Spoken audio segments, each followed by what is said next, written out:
गणतंत्र को लगातार भावे करा जाउछि हत्या कुशासन एक नग्न छवि पुणी देखिला सारा ओडिशा।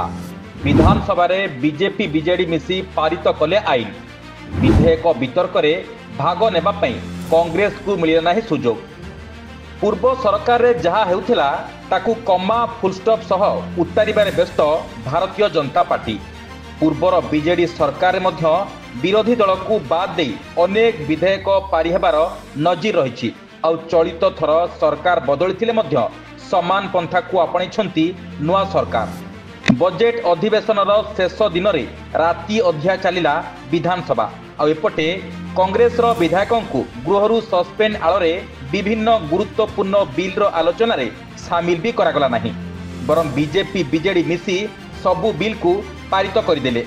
एभली पक्षपातिता को नहीं कांग्रेस भवन ठारे आयोजित एक प्रेस कॉन्फ्रेंस रे पीसीसी सभापति समेत कांग्रेस अनेक वरिष्ठ नेता सामिल होई सरकार को ऊपर खूब बसिछंती।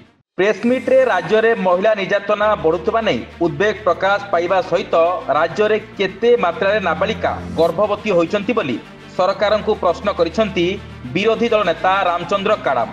राज्य में निखोज 60,000 महिला को खोजा सरकार केउं भली पदक्षेप नेउछंती बोली प्रश्न पचारिछंती पीसीसी सभापति भक्त चरण दास। या सहित आगामी 15 तारिख रे प्रति ब्लॉक और जिलावारी 21 दिन व्यापी कांग्रेस मसाल शोभायात्रा हेबा सहित जिलार विभिन्न स्थानीय समस्या जेभली कि खनि दुर्नीति, सरकारी दुर्नीति, चाषी प्रसंग भली प्रसंग गुड़िक उत्थापन हेबो बोली पीसीसी सभापति मत दैछंती।